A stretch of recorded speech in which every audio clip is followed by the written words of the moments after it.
गरीब की दिवाली स्टैश और अमीर की दिवाली स्टैश।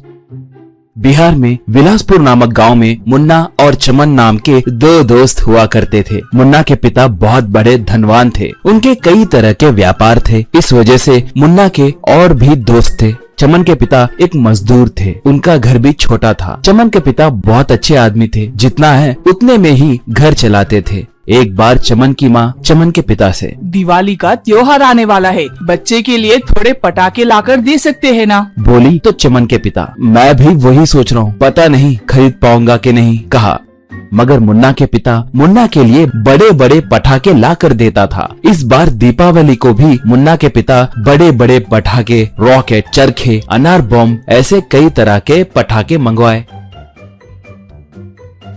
एक बार मुन्ना अपने दोस्तों से, कल रात आप सब मेरे घर को आइए, मेरे पिताजी कई तरह के पटाखे मंगवाए, कहा। तो उन बच्चों में से सुब्बू नाम का बच्चा, ठीक है हम सब कल जरूर आएंगे, सब पटाखे फोड़ेंगे, कहा। ऐसे अगले दिन रात के समय सब मिलकर खुशी खुशी पटाखे फोड़ने लगे। मगर चमन उसके पास पटाखे नहीं रहने के कारण उन सबको देखकर मन भर रहा था। ये सब देखकर चमन के पिता, पटाखे खरीदने के लिए पैसे नहीं है, मगर कुछ भी करके मेरे बेटे के लिए पटाखे खरीदने हैं, कहकर सोचा अब क्या करना है सोचकर बहुत सोचने लगा। बचपन में उसके पिता उसके लिए ताड़ के पत्तों से बम बना कर देना उसे याद आया। उतना ही नहीं, उससे उसके पिता ने जो कहा वो बातें भी याद आई। बिना पैसों के भी हम खुश रह सकते हैं, कहकर उनके बातों को याद किया। वो तुरंत अपने आसपास मिलने वाले ताड़ के पत्ते, सूखे कागज, सूखे लकड़ियां सब लेकर घर को आया।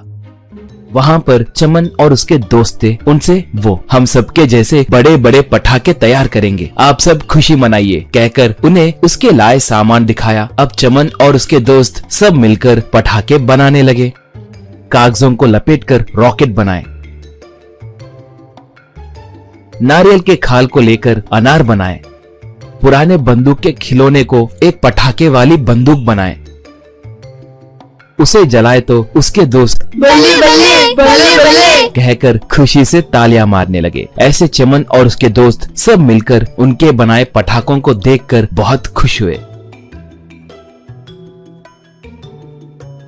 दिवाली का त्योहार आया। मुन्ना और उसके दोस्त सब मिलकर उनके घर के सामने पटाखे, अनार और चरखे सब फोड़ते हुए बहुत खुश हो रहे थे। मगर चमन उनके बनाए पटाखों को लेकर घर के सामने फोड़ने लगा था। वो पटाखे मुन्ना वालों के पटाखों से भी बहुत ज्यादा फूट रहे थे। उन्हें देखकर मुन्ना आश्चर्य में पड़ गया। चमन के पास आकर, चमन तुम्हें ये पटाखे कहाँ से मिले, किस दुकान से खरीदे, कहकर पूछा। चमन मुस्कुराकर, इन्हें मैंने ही तैयार किया मुन्ना, हमारे हाथों से पटाखे बनाए तो बहुत खुशी मिलती है, कहा। तब मुन्ना, हाँ सच है, हमारे हाथों से पटाखे बनाए तो बहुत खुशी मिलती है, कहा।